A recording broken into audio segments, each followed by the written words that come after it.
Friends, welcome back. तो देखते हैं why all of Bengal is celebrating Mamata's downfall. भैया वाई तो हमने कितनी बारी बता दिया, देख देख कर जिस तरह से वो सेलिब्रेट करे पता चल रहा है कि उसने जिस तरह से लोगों डरा के धमका के जय श्री राम नहीं बोलना, कोई बोले तो उसको डांटती है, उसको धमकी देती है, वो सब पता चला। औरतों के साथ कितनी बदसलूकी हो रही थी उस स्टेट में, कितनी अनसेफ थी, हर चीज हमको दिख गई, जिससे पता चल रहा है कि कैसे वो खुशियां मना रहे हैं। मगर इतनी खुशियां भी नहीं है जब नजर आता है कि ये पीए जो है हाँ वो नहीं रहा। हाँ, जिस तरह से इन्होंने मिस्टर पीए के अधिकारी का ऊपर PA, पीए तो पे वो अटैक तो करके गलत जो हो गया, किया वो है, तो गड़बड़ हो इससे गया। पता चल रहा है कि वो कैसे कितनी इसमें Not any celebration। गुंडागर्दी है, कितनी गुंडागर्दी है वो भी पता चल रहा है। और ये सच्चाई थी बंगाल की जो दुनिया के सामने आई नहीं, और अभी अब पता काम चल रहा है। शुरू होगा बीजेपी का, उसके बाद सेलिब्रेशन हाँ, होगी। फिर और सेलिब्रेशन होगी। अभी नहीं, एक्चुअली में इन्होंने ये सब किया है डराने के लिए। जो सेलिब्रेशंस हो रही थी ना और लोगों में हिम्मत हो रही थी बंगाल में, वो इनको डराने के लिए उसने जो है, इनकी पार्टी ने ये काम किया है, डराने के लिए जनता को कि भैया तुम हमसे डरो, अभी हम गए नहीं हैं। इनको ये नहीं पता कि अब इनके साथ क्या होगा। तो चलो वीडियो शुरू करते हैं। वीडियो शुरू करने से पहले अगर आप चैनल पर नए हो और आपने अभी तक सब्सक्राइब नहीं किया तो जल्दी से पहले सब्सक्राइब के बटन और बेल आइकन को क्लिक कर लो, ताकि आपको हमारे सारे न्यू वीडियोस के नोटिफिकेशन मिल जाए जैसे हम अपलोड करें। अगर आपको वीडियो पसंद आता है प्लीज लाइक एंड शेयर। चलिए शुरू करते हैं। ममता दीदी के पार्टी के लोग इलेक्शन के पहले काफी बड़ी हूल दे रहे थे। ममता बनर्जी बंगाल की नारी, हवाई चप्पल सफेद साड़ी, एक नारी 100 पे भारी। इतनी कॉन्फिडेंस ममता जी को नहीं थी। इलेक्शन के पहले वो कह रही थी कि देखिए पार्टी रहेगी तो फिर मिलेंगे। राहे गुलशन तो फूल खिलेंगे और जो फूल खिलेंगे और रहा तृणमूल तो फिर मिलेंगे। अगर राय तृणमूल तो फिर मिलेंगे, तो नहीं रहा, नहीं मिलेंगे। लग नहीं रहा कि फिर मिलेंगे। वही तो 11,000 वोट से ममता बनर्जी हार अपनी गई। खुद की भवानीपुर सीट हार गई है। ये खबर है भवानीपुर से, जहां ममता बनर्जी से शुभेंदु अधिकारी जीत गए हैं। खैर फिलहाल ये रिजाइन करने से मना कर रही हैं। देखते हैं मोदी और शाह कैसे रिएक्ट करते हैं। इस सज्जन को क्या तकलीफ है भाई, क्या तकलीफ है इनको? पेड़ पे चढ़ी हुई मंजुलिका की तरह मेरे को तो ये लग रहा है कि होटल मैंने निकलना उतरना ही नहीं है। कपड़ा देखिए इस रिजल्ट के बाद सबसे इंटरेस्टिंग चीज ये हुई है कि कितने जोर से बंगाल के लोग सेलिब्रेट कर रहे हैं, बंगाल के कोने कोने में इस रिजल्ट को।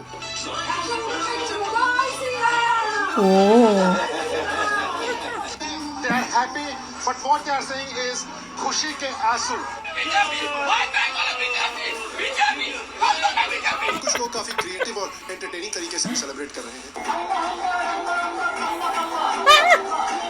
अरे वाह, आधा इरोनिकली बैंगर है यार ये गाना। अब आपके दिमाग में सवाल उठ रहा होगा कि यार हर एक स्टेट में इलेक्शन होते हैं, हर एक स्टेट में पार्टी जीती है, पार्टी हारती है, लोग खुश होते हैं। Amazing लेकिन song, इस आ गया level song। की जो हैप्पीनेस है, ये तो इस तरह से खुश हो रहे हैं कि जब 1971 में इंडियन आर्मी ढाका में घुसी थी, तो इस लेवल की खुशी क्यों? तो हमको ये बात समझने के लिए कि ममता बनर्जी की जो डिफीट है ये इतनी सेटिस्फाइंग क्यों है, हमको ये समझना पड़ेगा कि पिछले 15 साल से बंगाल में ये देखो एक्टर वो व्हील चेयर पर बैठ के मेरी टांग टूट गई सिंपथी लेने के लिए, सबसे बड़ी वो तरह से तृणमूल कांग्रेस और ममता बनर्जी ने एक रेन ऑफ टेरर क्रिएट किया हुआ है। ये समझ के हमें समझ में आएगा कि बीजेपी की जीत और ममता बनर्जी की हार को बंगाल के लोग इतने जोर शोर से, खासकर बंगाल की औरतें इतने जोर शोर से सेलिब्रेट क्यों कर रही हैं। और मुझे लगता है कि इस जीत के बाद जो बात शेखर गुप्ता ने पूरे 6 साल पहले कही थी वो फ्यूचर में सच होने वाली है। If somebody had told me this 2 decades ago, even a decade and a half ago, I would have said impossible. But I तो will नहीं tell you, सोचने वाला there was one gentleman, I hope he is hearing someplace, Shambal Datta, who was then director of intelligence bureau, and he then said to me, Bengali, he then said to me that you wait, give it time. This state will take to the BJP as no other state would. तो आइए पता वाह। करते हैं क्यों ममता बनर्जी की जो ये डिफीट है ये इतनी सेटिस्फाइड क्यों। मेरे लिए तो बहुत सेटिस्फाइंग है। याद है कितने टाइम से, पता नहीं कब से रिएक्शन जब से शुरू, तब से मैं बोल रही थी कि भैया इसको हारना चाहिए, हारना चाहिए। हर इलेक्शन में मैं बोलती थी हारना चाहिए, और जब वो जीतती थी मैं कहती थी पता नहीं यहाँ की लोगों को प्रॉब्लम क्या है यार, इनको दिख क्यों नहीं रहा, कर क्यों नहीं रहे।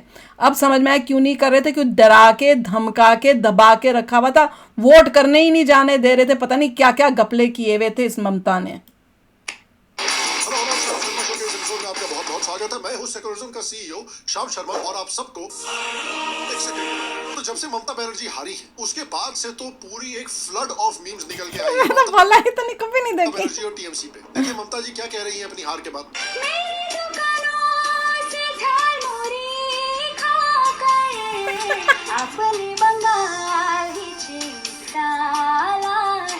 आपने बंगाली छीन डाला है। टीएमसी वर्कर्स का इस समय क्या हाल होगा? सब्जेक्ट इसी हालत में बोल सकता है, न सुन सकता है। ये ममता का हाल है, व्हील चेयर में बैठी हुई थी ना, वो दिखा नहीं लेते चलते भाई, ममता बैठी हुई है। न समझ सकता है और ना ही कुछ महसूस कर सकता बिल्कुल, है। These senses are all ये टीएमसी वर्कर नहीं है, ममता लिखना चाहिए था इन बंगाल। देखिए बात करें तो असली हमजा अली मजारी इस कैंपेन का केजरीवाल है। 2 कैंपेन इसने क्या किया है? दोनों में पार्टी साफ करवा दी। आइए जरा इलेक्शन कमीशन के ऑफिस से एक्सक्लूसिव वीडियो भी देखते हैं। माधव, तुम पुलिस के सामने गवाही दोगे ना? ये लोग क्या कर रहा है मेरे साथ? गवाही ममता बोल रही है जैसे बोल रही थी मेरे को तो टांग मारी है, याद है? दोगे ना दोस्त? आपका वाला वीडियो भी बगल में ही है। राहुल गांधी नहीं देगा सब। पूछिए भूषण भाई, तो आप बकचोदी कर तो रहे हैं। बीजेपी घुस रही है बंगाल में। मोदी जी, कैसा सीन होगा इस समय? बीजेपी की एंट्री इन बंगाल। आया, ये लोग बड़े गंदे थे जिनको दिखा रहा है बीजेपी। ये तो मुझे बिल्कुल पसंद नहीं आया था जब ये जीते हैं। इससे मिलता है तो क्या? That when art meets humor. ओहो ठीक है। और देखिए बंगाल के लोग सयानी घोष में कैसे रिएक्ट कर रहे हैं। मोदी जी इस मंच से आपको एक बात बोल रहे हैं कि ममता का क्षमता 2026 इसकी तो बिंदी भी ठीक जगह नहीं है, उसके माथे की बिंदी देखो कहाँ गई हुई है। में बंगाल आपको दिखाएगा। ममता बनर्जी बंगाल की नारी, हवाई चप्पल सफेद साड़ी, एक नारी 100 पे भारी। तो लोगों की ये जो खुशी है, लोगों में ये जो उमंग है, एक उसको नारी समझने खुद के पे लिए भारी। एक नारी सच्ची में सब पे भारी थी बेचारी ने। उस नारी ने सब बाकी नारियों का जीना हराम किया हुआ था। बंगाल का जो हिस्टोरिकल कॉन्टेक्स्ट है उसको जानना पड़ेगा। देखिए बंगाल जो है वो एंशिएंट समय से ही इंडिया के लिए एक इंपॉर्टेंट स्टेट रहा है, कल्चरल सेंटर रहा है। बंगाल का इतिहास 4000 साल पुराना है। अलेक्जेंडर के ग्रीक अकाउंट्स में भी बंगाल का मेंशन मिलता है। महाभारत में बंगाल के चित्रसेन और समुद्रसेन जैसे रूलर्स का रेफरेंस मिलता है। अंग्रेजी ऑक्यूपेशन के समय पे ब्रिटिशर्स के लिए बंगाल एक बहुत इंपॉर्टेंट स्ट्रेटेजिक लोकेशन थी। और फिर लेट 19th और अर्ली 20th सेंचुरी में बंगाल में एक बड़े लेवल का हिंदू कल्चरल और मिलिट्री रेनेसांस हुआ। कल्चरल रेनेसांस की तरफ रामकृष्ण परमहंस जैसे लोग थे, स्वामी विवेकानंद जैसे लोग थे जिन्होंने नियो वेदांता को ग्लोबलाइज किया। श्री अरबिंदो ने उत्तर पारा स्पीच दी थी जिसमें उन्होंने डिक्लेयर किया था कि पॉलिटिकल नेशनलिज्म स्पिरिचुअल रियलाइजेशन से अलग नहीं किया जा सकता। उन्होंने डिसाइसिवली कहा था कि इंडियन नेशनलिज्म मतलब सनातन धर्म। बंकिम चंद्र चट्टोपाध्याय जिन्होंने आनंद मठ लिखी थी और वंदे मातरम लिखी थी, जिन्होंने पूरे देश के लोगों के लिए भारत को एक डिवाइन मदर का दर्जा दिया था। इस हिंदू नेशनलिस्ट इमोशनल वोकैबुलरी को एक पूरे जनरेशन ऑफ रेवोल्यूशनरीज ने अडॉप्ट किया था। उसके अलावा रेवोल्यूशनरी ऑर्गेनाइजेशन जैसे अनुशीलन समिति 1902 में जो फाउंड की गई थी और जुगांतर जो 1906 में क्रिएट की गई थी, वो भी बंगाल से निकल के आए। और बंगाल के महान रेवोल्यूशनरीज जिन्होंने अंग्रेजों के दिल में खौफ पैदा किया, जैसे बारिन घोष, बाघा जतिन, खुदीराम घोष, प्रफुल्ल चाकी, रासबिहारी बोस, सूर्य सेन और इंडियन नेशनल आर्मी क्रिएट करने वाले सुभाष चंद्र बोस, जिनसे इंस्पायर होकर इंडियन आर्म फोर्सेस ने बगावत की और अंग्रेजों को अपनी चड्डी बचाने के लिए भारत छोड़ के वापस इंग्लैंड भागना पड़ा। लेकिन अनफॉर्चुनेटली वो बंगाल आज के बंगाल से उतना ही डिफरेंट है जितना केजरीवाल की सेल्फ इमेज केजरीवाल के एक्चुअल पॉलिटिकल इंपैक्ट से डिफरेंट। पहले इनकी सेल्फ इमेज देखी। मैं नरेंद्र मोदी जी को कहना चाहता हूँ, मोदी जी इस जन्म में तो आप हमको नहीं हरा सकते। दिल्ली सुन लो, इन जन्म में आप नहीं हरा सकते हमको, दिल्ली में हरा दिया। इसीलिए कहते हैं पॉलिटिशियंस कुछ भी फेंकते हैं। और इनकी ये सब कभी घटिया मत होते सुनो। हैं जो भी ऐसे बोलते हैं ना, सब घटिया। असली इंपैक्ट देखिए। दिल्ली में कैंपेन किया, दिल्ली में पिल गए। तमिलनाडु में डीएमके के लिए कैंपेन किया, डीएमके साफ हो गई। अरे बिहार वाह। में जाके ममता के लिए कैंपेन किया, तुझे ममता के लिए किया था कैंपेन इस बार? हमें नहीं पता, बताना। टीएमसी साफ हो गई और ममता बनर्जी अपनी सीट भी हार गई। कम ऑन, बीजेपी के असली हमजा अली मजारी एक बार जरा दिल लगा के कांग्रेस के लिए भी कितने हमजा अली मंजारी है वहाँ, राहुल गांधी है या केजरीवाल है। दीजिए और भगवान की दया से उनको भी निपटा दीजिए। तो आइए देखते हैं सिर्फ पिछले 15 सालों में ही नहीं, पिछले 50 सालों में बंगाल के साथ क्या हुआ है। क्योंकि देखिए बंगाल के साथ क्या ट्रेजेडी हुई है कि वेस्ट बंगाल ने इंडिया के सबसे परसिस्टेंट और इंस्टीट्यूशनलाइज्ड पॉलिटिकल वायलेंस कल्चर में से एक झेला है। बंगाल को जो चीज अलग करती है बाकी स्टेट्स से, वो सिर्फ पॉलिटिकल किलिंग्स की फ्रीक्वेंसी ही नहीं है। क्योंकि नेशनल क्राइम रिकॉर्ड्स ब्यूरो ने 1999 से 2016 के बीच एवरेज 20 पॉलिटिकल किलिंग्स हर साल डॉक्यूमेंट की। वो तो प्रॉब्लम है ही, लेकिन वो स्ट्रक्चरल मैनर जिसमें सक्सेसिव रूलिंग पार्टीज ने वायलेंस को गवर्नेंस के आर्किटेक्ट आर्किटेक्चर में ही एम्बेड कर दिया है। मतलब हर एक पार्टी वायलेंस के थ्रू ही रूल करती है। इस 70s से लेके 2010s के थ्रू सीपीआईएम ने एक फॉर्मलाइज सिस्टम डेवलप किया था वायलेंस का। उन्होंने तो इनफैक्ट पुलिस के अलावा भी एक अपनी प्राइवेट आर्मी क्रिएट कर रखी थी जिसे हार्मर्ड बाहिनी कहा जाता था। ये नाम पोर्चुगीज वर्ड आर्माडा से इंस्पायर किया गया था। ये बेसिकली सीपीआईएम की प्राइवेट आर्मी थी जो डेलिबरेटली डिप्लॉय की जाती थी उन गांव को रिकैप्चर करने के लिए जहां पर वो कम्युनिस्ट पार्टी से अलग होने का सोच रहे थे या किसी और पार्टी के लिए वोट करने के बारे में सोच रहे थे। और मास स्केल पे ये प्राइवेट आर्मी वायलेंस किया करती थी। 1970 में उन्होंने सैन बाड़ी मैसेकर किया था जहां पर सैन फैमिली के मेंबर्स को दिन दहाड़े पूरे गांव के सामने निकालकर ब्रूटली मारा गया। पुलिस ऑफिसर हो, गवर्नमेंट ऑफिशियल्स हो, राइवल पार्टी वर्कर्स हो, सिस्टमैटिकली ये आर्मी उनको हंट करती थी। उसके गॉड क्या चल रहा मरी छापी मैसेकर जिसमें 10 से 15,000 वो दलित हिंदू जो बांग्लादेशी मुसलमानों से अपनी जान बचाकर भारत में आए थे शरण लेने के लिए कि उनका देश उनको प्रोटेक्ट करेगा। इन दलित हिंदुओं को दिन दहाड़े सीपीआईएम की पुलिस फोर्सेस ने मार डाला था। अलेजेडली हजारों औरतों और लड़कियों के साथ असॉल्ट भी किया गया था। एनजीओ जब रिलीफ ले जाने के लिए बोट्स पे जा रहे थे मरी झप्पी आइलैंड पे तो उनको भी पुलिस ने जबरदस्ती वापस भेज दिया। By god. और प्राइवेट आर्मी तो उनकी थी ही लेकिन उसके साथ साथ पुलिस फोर्स को भी बेसिकली पार्टी का एक्सटेंशन बना दिया गया था। मीडिया बोलती थी कि सीपीआईएम जो है वो पुलिस को एक ऑल्टरनेटिव पॉलिटिकल फोर्स की तरह यूज करती थी। जर्नलिस्ट कहते थे कि सीपीआईएम जो है वो बेसिकली पुलिस का इस्तेमाल किया करती थी ऑल्टरनेटिव पॉलिटिकल फोर्सेस को खत्म करने के लिए। सीपीआईएम ने एक बहुत ही पर्टिकुलरली ब्रूटल रेपुटेशन डेवलप कर ली थी विमेन एक्टिविस्ट और विमेन अपोनेंट्स के खिलाफ असॉल्ट को as a political weapon use करने के लिए। टीएमसी ने वही किया। सर्कमस्टांस जो 30 सालों तक बंगाल ने झेली उससे लड़ने के लिए ममता बनर्जी खड़ी हुई थी। क्या Mamata Banerjee She did the same thing. इस कल्चर ऑफ वायलेंस से लड़ रही है। उन्होंने बोला था कि नाम का झूठ बोल के आ गई, जनता को बेवकूफ बना इस दिया। वायलेंस कल्चर को खत्म कर दिया जाएगा। इसीलिए वो 2011 में जीत कर आई। जब वो जीत के आई तो उन्होंने प्रॉमिस किया कि हम बदलाव करना चाहते हैं, हम बदला नहीं लेना चाहते। कौन सा बदलाव किया? लेकिन कुछ दिनों के अंदर ही हमें पता चल गया कि उनके प्रॉमिस में उतनी ही सच्चाई थी जितनी कांग्रेस की बंगाल में सीटें आई। जीरो चेक कर लीजिए हमेशा की तरह।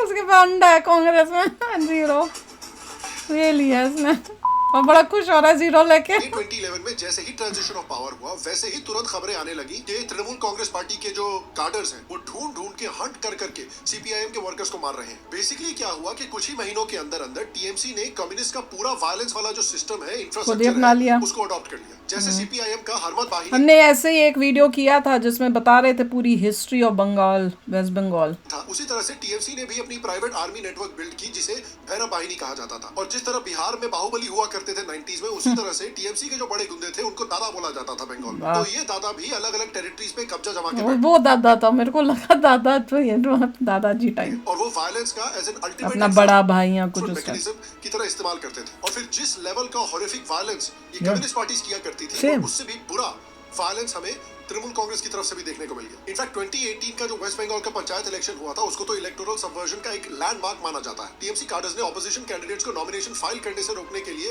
वायलेंस यूज किया और उसका रिजल्ट ये हुआ कि 35% पंचायत सीट्स अनकंटेस्टेड जीती टीएमसी ने, क्योंकि तभी डर के मारे कोई नॉमिनेशन ही नहीं भर रहा था। 2019 में बीजेपी ने काफी सारी सीटें जीती थी बंगाल में। तो जिन लोगों ने बीजेपी के लिए वोट किया था उनको डराने धमकाने के लिए बंगाल ने फिर से ऑर्गेनाइज्ड बदला लेना शुरू किया। हालत इतनी बुरी हो गई थी 2019 के बाद कि अमित शाह ने स्टेटमेंट दिया कि 300 से ज्यादा बीजेपी वर्कर्स को पोस्ट पोल वायलेंस में मार दिया गया है। यस ये तुम्हें ये पता है? यहाँ के सारे घरें जला दिए गई है, सारी दुकानें जला दिया गया है। देखा था हमने सब। देख लीजिए। पुलिस जब यहाँ पे जब हो रहा था ना कोई पुलिस था ना कोई सीएसएफ था ना कोई और जान पूछिए उनको बोला कहाँ आना मत, छुप जाओ कहीं चले जाओ तब करेंगे। 2021 स्टेट असेंबली इलेक्शन जब हुए जिसमें बीजेपी को काफी अच्छी खासी सीटें आई लेकिन फिर भी टीएमसी जीत गई थी। तो अगेन जिन लोगों ने बीजेपी को वोट किया है उनसे बदला लेने के लिए फिर मैसिव स्केल पे पोस्ट पोल वायलेंस 15,000 से ज्यादा इंसिडेंट्स ऑफ वायलेंस रिकॉर्ड किए गए। औरतों तक का खून हुआ।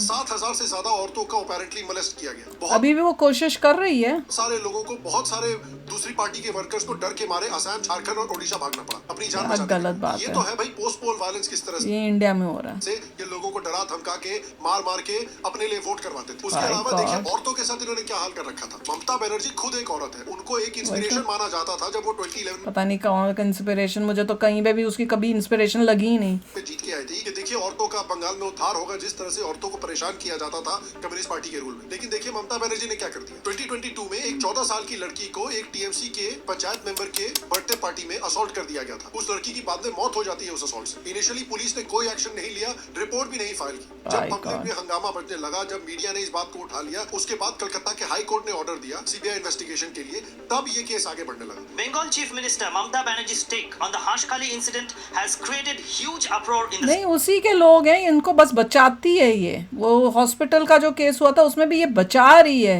ये जिसके साथ हुआ है, हाँ, उनको इंसाफ दिलवाने की जगह ये उन लोगों को बचाती है जो ये कुकर्म करते हैं। raised questions regarding what the incident should be called exactly, whether it was a rape or there was a love affair between the deceased and the accused, or the minor girl was pregnant. Durgapur में औरतों के साथ assault हुआ तो Mamata Banerjee apparently criminals को पकड़ने के बजाय दुर्गापुर की औरतों को बोल रही है रात को बाहर मत निकला करो। especially the girl child at night time. They should not be allowed to come out in the outside. They should not be allowed. सुनो तो सही, हे भगवान, allowed.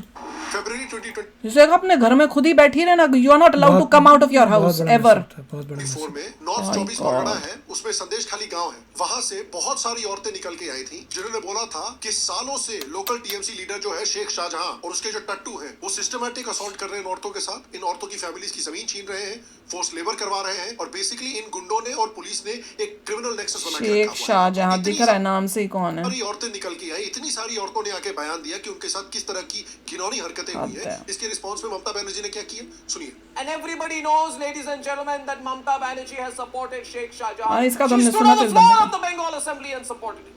She spoke loudly for him and attacked the entire media and arrested reporters. और हमारे सारे हरामखोर unbiased influencers हैं जो संदेश खली की औरतों पे सवाल उठा रहे थे, उनको फेक बोल रहे थे। देख लीजिए किस तरह से संदेश खली की औरतों के बजाय ममता बनर्जी को सपोर्ट दिया जा रहा था हमारे अनबायस्ड इन्फ्लुएंसर्स के थ्रू। फिर अगस्त 2024 में एक 31 साल की फीमेल पोस्ट ग्रेजुएट रेजिडेंट को असॉल्ट करके मार दिया जाता है आरजीकर मेडिकल हॉस्पिटल में। इनिशियली इसमें कोई इन्वेस्टिगेशन नहीं होती। इनफैक्ट जो कॉलेज के ऑफिशियल्स हैं वो फैमिली वो तो अभी जब हमने सुनी थी हमारा तो दिमाग हिल गया था कि बाय गॉड इस हद तक तो अपनी जान ले ली है, जबकि क्लियरली पता है कि इस औरत को कितनी बुरी तरह से असॉल्ट करके मारा गया है। और इन्वेस्टिगेशन तो दूर, 15 अगस्त को इंडिया के इंडिपेंडेंस डे पे एक मॉब है जो आरजीकर हॉस्पिटल में घुस जाती है और जहां पर क्राइम हुआ है वहां पर जाके एविडेंस डिस्ट्रॉय करने लगती है, जबकि पुलिस वहां खड़ा होकर तमाशा देख रही है। सब प्लान्ड था। ये हालत है हमारी फेमिनिस्ट लीडर की जिनको औरतों के लिए इंस्पिरेशन माना जाता था। इनफैक्ट एनसीआरबी डेटा के मुताबिक वेस्ट बंगाल इंडिया में सबसे ज्यादा पॉलिटिकल मर्डर्स की रेट वाला स्टेट है। वेस्ट बंगाल मिसिंग वुमेन के मामले में इंडिया का दूसरा सबसे बड़ा स्टेट है। सिर्फ 2018 में ऑलमोस्ट 32,000 औरतें मिसिंग गई थी। स्टेट का जो कन्विक्शन रेट है क्राइम्स अगेंस्ट वुमेन के लिए उसमें सिर्फ 5% का एवरेज है। 2023 में ये एवरेज गिर के और भी कम हो गया 3.7%। सेकंड लोएस्ट है ये इंडिया में।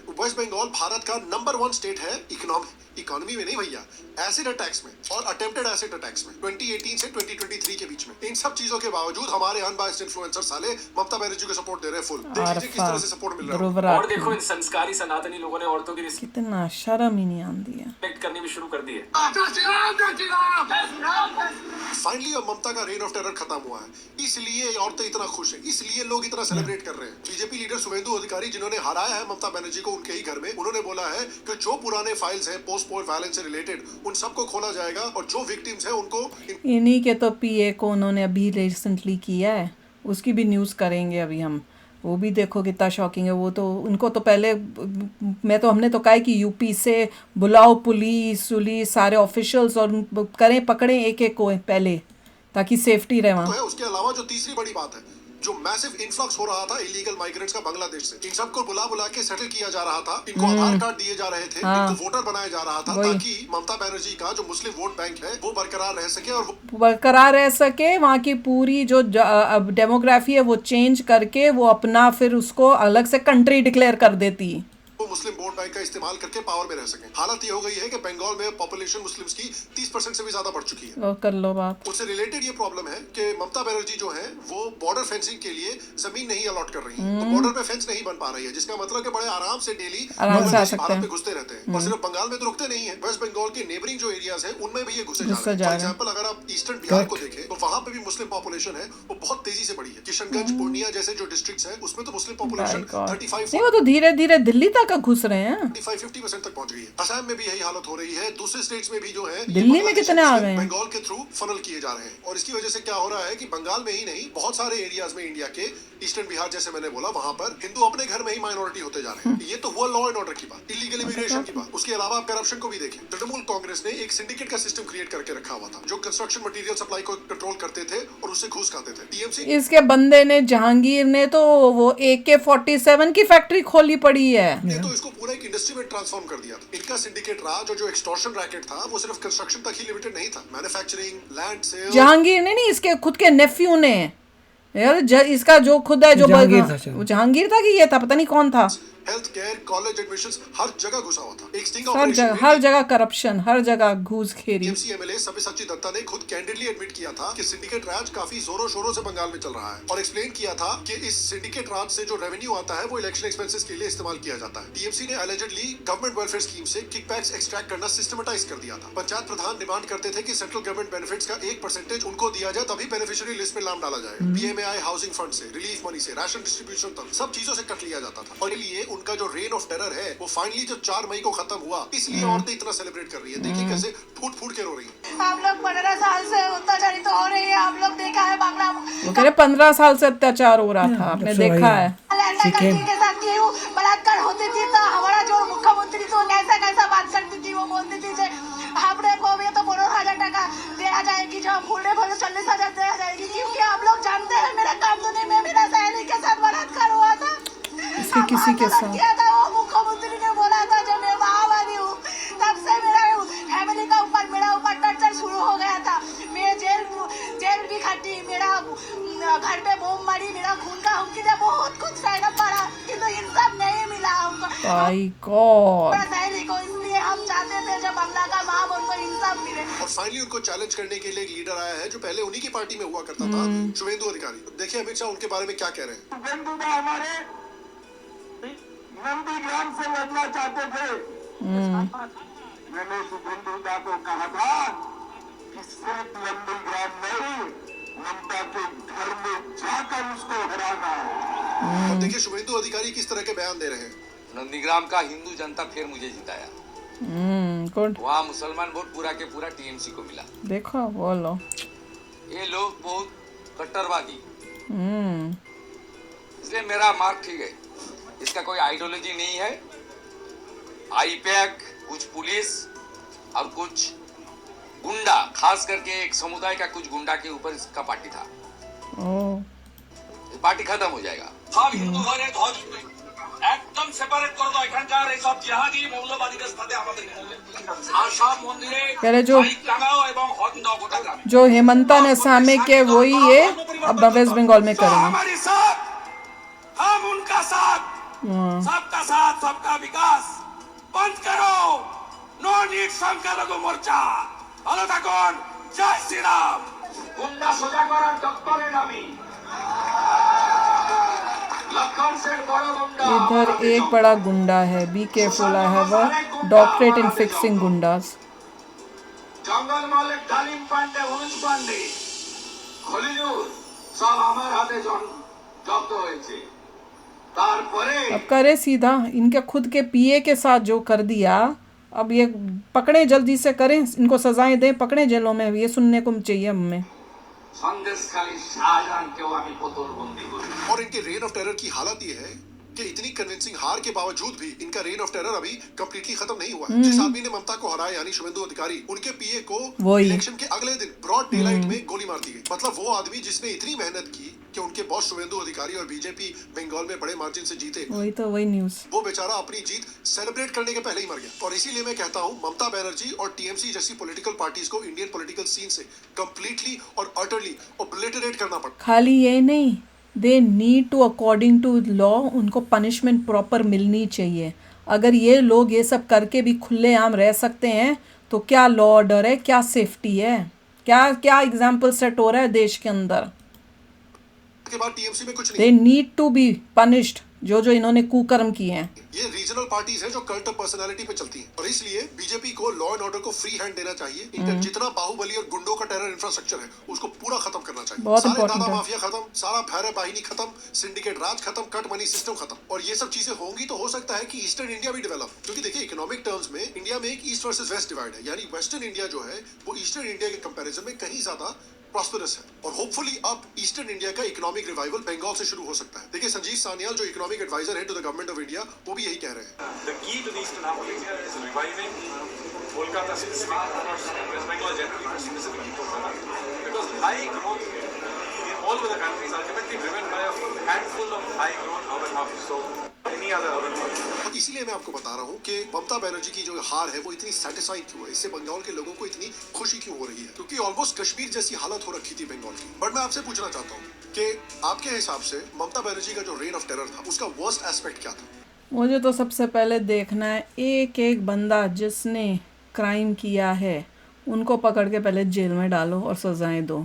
और ये जो ममता है इसको पकड़ो, इसकी क्या क्या इसके सारा वो कहते हैं ना चट्ठा किट जो है वो निकालो और उस हिसाब से इसे पनिश करो। अगर ये ममता खुली घूम रही है इतना कुछ करने के बाद तो देर कोई फायदा लेकिन नहीं मेरे को तो होगा। लग रहा है कि इतने सारे केसेस बन सकते हैं, इतने जो क्राइम किया है इसके तो नेफ्यू के, वो जहांगीर बहुत के, सारे- सबको पकड़ के डालो फिर बात करेंगे हम। नॉर्मली देखें तो बहुत सारे क्रिमिनल प्रोसीडिंग्स होनी चाहिए अगेंस्ट अ लीडर यस जिसके अंडर इतना सब कुछ हो रहा था। या सारे के सारे क्रिमिनल प्रोसीडिंग उसी के पे जाएंगे लीडर के ऊपर कि तुम्हारे अंडर ये सब हुआ। It can become a big nightmare.